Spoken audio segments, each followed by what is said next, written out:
Hola, ¿qué tal? Mi nombre es Leandro Giri, soy profesor de Introducción al Conocimiento Científico y Metodología de la Investigación en la cátedra de Gustavo Dufour de la Universidad Nacional Arturo Jauretche, y en este video voy a presentar la dinámica de la ciencia según Thomas Kuhn.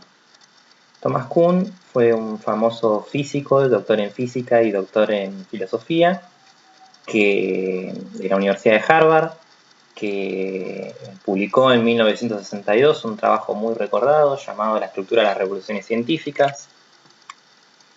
Este libro fue el más vendido en la historia de la filosofía de la ciencia, y de hecho un estudio bibliométrico del año 2016 lo muestra como el más citado en el área de las ciencias sociales en ese año, lo cual demuestra que es bastante peculiar, siendo que el libro había sido publicado por primera vez en 50 años antes y el autor murió en el año 96. Con lo cual, evidentemente, este libro presenta una característica de ser muy especial, muy particular. De hecho, marcó un cambio de rumbo respecto a lo que venía siendo la filosofía tradicional de la ciencia, guiada más que nada por los avances de los positivistas lógicos por un lado y de Karl Popper y su racionalismo crítico por el otro.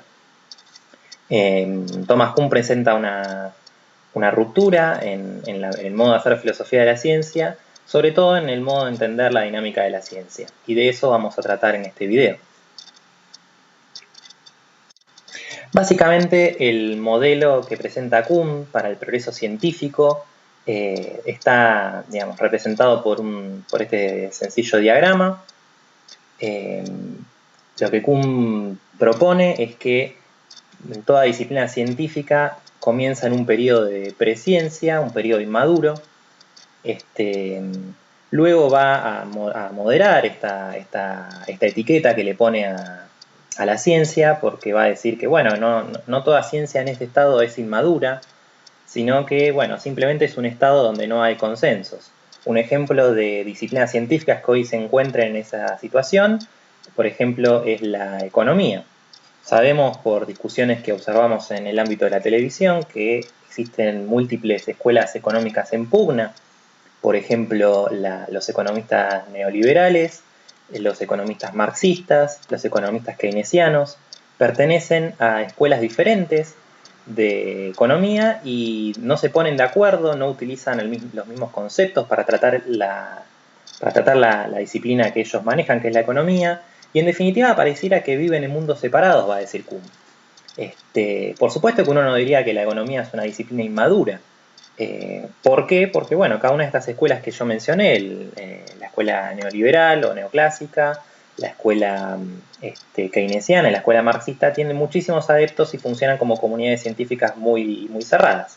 Pero bueno, en definitiva es cierto que no es el mismo tipo de concepto que uno encuentra en la economía que el que encuentra, digamos, en la biología o la física, donde los consensos parecen ser mucho mayores. Por ejemplo, en física, casi todos los físicos están de acuerdo en que la teoría de la relatividad de Einstein o la mecánica cuántica son teorías muy, muy cercanas a lo que hoy en día entendemos como la verdad de la naturaleza.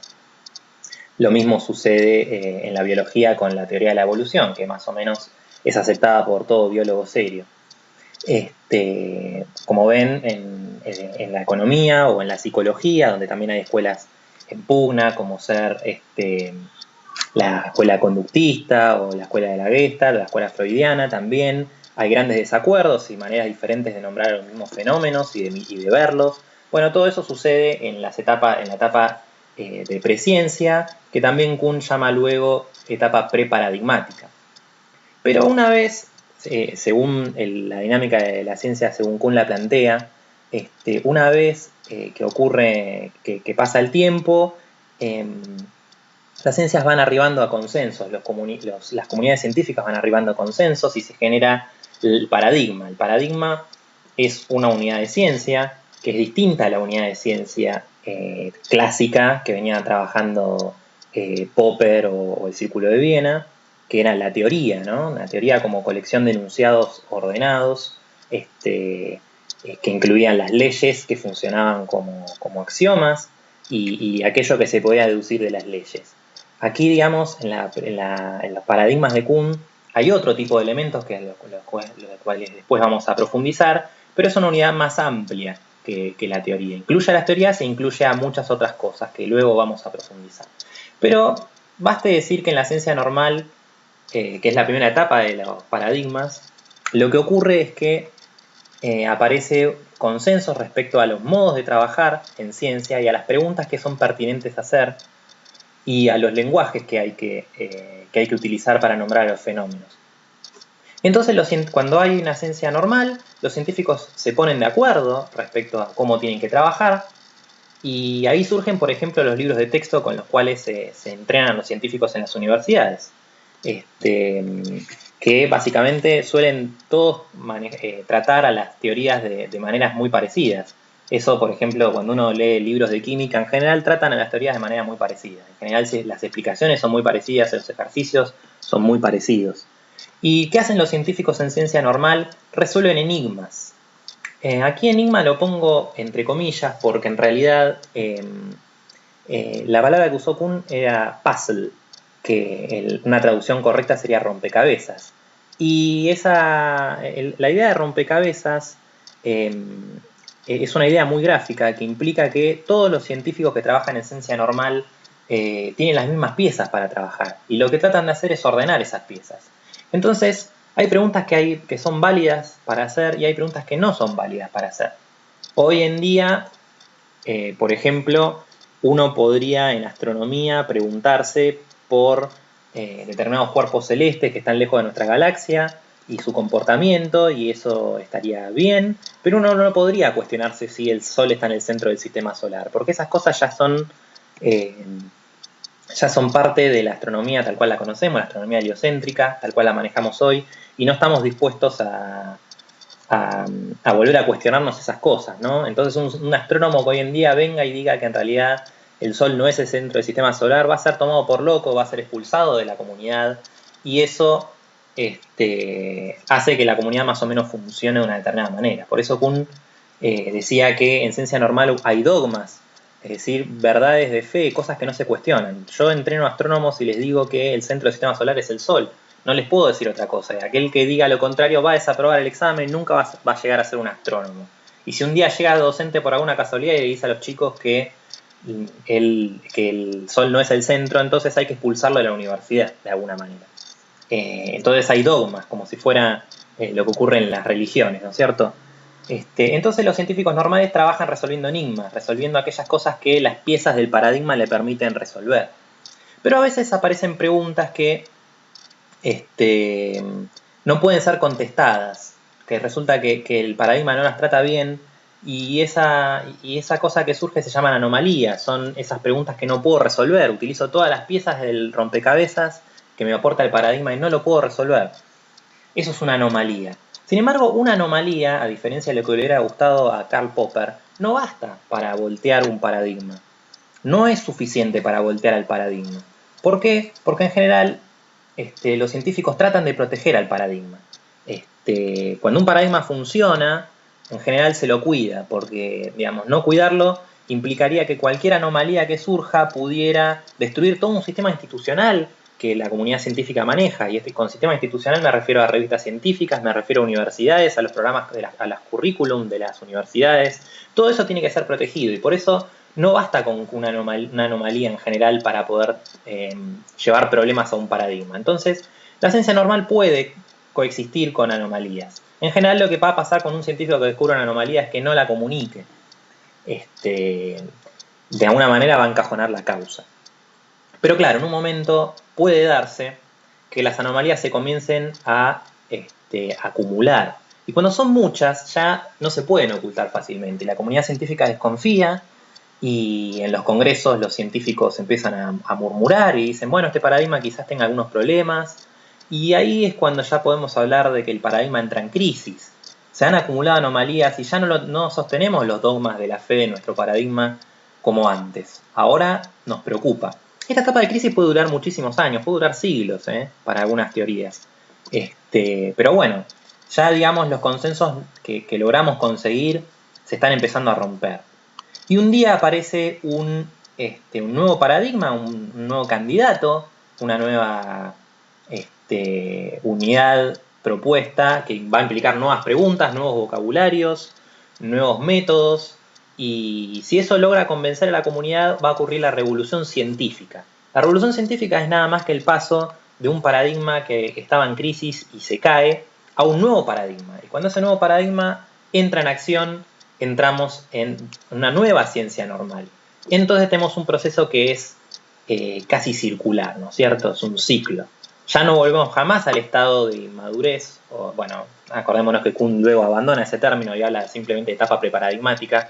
Ya no volvemos más a esa etapa preparadigmática, sino que permanecemos girando eternamente en los ciclos de la dinámica de los paradigmas. Ahora bien, ¿qué elementos tiene un paradigma o matriz disciplinar? Matriz disciplinar es un concepto que trae Kuhn en una postdata a su libro La estructura de las revoluciones, que aparece en el año 69, o sea, 7 años de la publicación original, donde luego de las críticas de Margaret Masterman en el año 65 en un congreso ocurrido en Inglaterra, Margaret Masterman le marca a Kuhn que en su libro aparecen más de 20 sentidos de la palabra paradigma. Entonces Kuhn dice, bueno, como introdujo un concepto polisémico, un concepto que estaba mal conceptuado por mí mismo, decido que voy a abandonar la palabra paradigma y voy a empezar a llamarle matriz disciplinar. Más allá de este cambio de nombre a la unidad de ciencia, todo el mundo sigue recordando a Kuhn por los paradigmas. Bueno, en definitiva, ¿qué tiene adentro un paradigma o matriz disciplinar? Bueno, tiene las generalizaciones simbólicas, que son aquellas unidades, subunidades de ciencia a las cuales el positivismo lógico y Popper le prestaron mucha atención. Son básicamente las leyes de las teorías que están contenidas dentro del paradigma o matriz. Luego están los modelos o analogías que de alguna manera le dan al paradigma el contenido ontológico, es decir, las cosas que tiene adentro, los entes que viven adentro de esos paradigmas. Los valores, que son los criterios de decisión que los científicos toman en cuenta para aceptar o rechazar soluciones a los problemas. Valores hay de dos tipos, los epistémicos y los no epistémicos. Los epistémicos son aquellos que nos permiten valorar cuán bueno es una respuesta a un problema, cuán buena es una teoría. En ese sentido podríamos hablar de precisión, podríamos hablar de simplicidad, podríamos hablar de fertilidad, etcétera, etcétera. Mientras que los valores no epistémicos tienen que ver más con cuestiones religiosas o ideológicas, ¿no? Que muchas veces están ocultas y uno como filósofo trabaja en desocultar. Por ejemplo, ustedes saben que en la astronomía geocéntrica, la astronomía de los griegos, donde la Tierra estaba en el centro del universo, hubiese sido muy difícil traer una teoría astronómica donde de repente la Tierra no estuviera en el centro o las órbitas de los planetas no fueran circulares, porque había cuestiones religiosas por las cuales se sostenía que la Tierra tenía que ser el centro del universo y por las cuales se sostenía que todos los cuerpos celestes tenían que girar en órbitas circulares, básicamente porque el círculo era una forma perfecta. Y esto es una cuestión más, digamos, ideológica o religiosa que científica, si se quiere, en los términos que lo entendemos hoy. Por otro lado, las matrices disciplinares tienen adentro las reglas de procedimiento, o sea, las metodologías que son correctas para hacer ciencias, son las cosas que les enseñamos a los alumnos en las universidades, de cómo tienen que trabajar. Y luego tienen los ejemplares paradigmáticos. Si se preguntan qué son los ejemplares paradigmáticos, son básicamente los casos de éxito de resolución de problemas dentro de un paradigma, y son básicamente las cosas que, por ejemplo, uno encuentra en los libros de texto. Por ejemplo, este libro de química, ustedes ven, este es el libro de Chang de química. Bueno, uno lee el capítulo y de repente aparece un ejemplo y uno tiene que resolver este problema, y si entendió más o menos bien lo que el libro estuvo explicando, uno es capaz de resolver el problema de manera correcta. Esos son ejemplares paradigmáticos, son las cosas que son los ejercicios que uno utiliza como modelo para poder hacer otros ejercicios, porque claro, al final del capítulo del libro de química va a haber más ejercicios que esta vez no me los va a dar resueltos el libro, va a pretender que yo los resuelva y a lo sumo me va a dar la respuesta. Y si yo aprendí la lección, voy a ser capaz de resolver esos problemas. ¿Cómo? Bueno, tomando como ejemplo los ejercicios que están resueltos en el cuerpo del texto, ¿sí? Esos se llaman ejemplares paradigmáticos.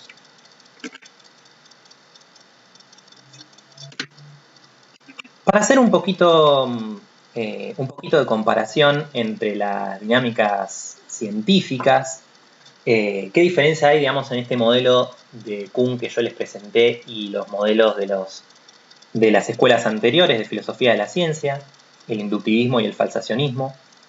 Vamos a ver estas gráficas que implican en el eje de ordenadas, conocimiento, ¿sí? Conocimiento científico, y en el eje de abscisas el tiempo. Y vemos que en la propuesta inductivista, donde yo lo que hacía era contrastar hipótesis, y cada vez que una hipótesis era, digamos, el experimento me daba bien y yo la confirmaba, yo, digamos, me anotaba un poroto de alguna manera, festejaba porque la hipótesis había sido confirmada en cada experimento.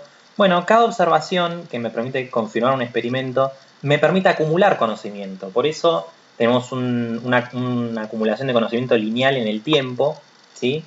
Y al modelo de dinámica científica de los inductistas se le llamó el modelo acumulativo de dinámica científica, que es muy distinto a la propuesta de Karl Popper. La propuesta de Karl Popper era profundamente rupturista, porque en realidad Karl Popper dice que las corroboraciones, es decir, cuando los experimentos que contrastan las hipótesis parecen darle la razón a la hipótesis, ahí no se aprende nada, porque aprender algo implicaría, digamos, aceptar la hipótesis porque una contrastación me dio positiva, implicaría caer en la falacia lógica de la afirmación del consecuente. Entonces, Karl Popper va a afirmar que solamente aprendo cuando logro falsar una hipótesis, cuando encuentro aquella observación que me permite decir que la hipótesis es falsa.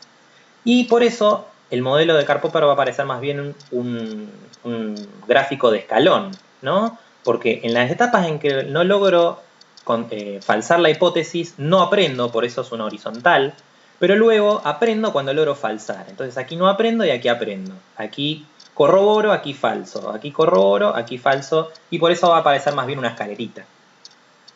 El modelo de Kuhn es una especie de mix entre el modelo inductivista y el falsacionista, porque implica, en la etapa de ciencia normal, implica una, digamos, una acumulación lineal a la manera de los inductivistas, porque cada enigma que yo resuelvo de alguna manera me permite avanzar en el conocimiento, pero luego me voy a estancar, en un momento va a ser más difícil que yo logre aprender algo, voy a tener, digamos, la etapa de crisis, y voy a tener una revolución científica en la cual voy a cambiar de paradigma, ¿sí?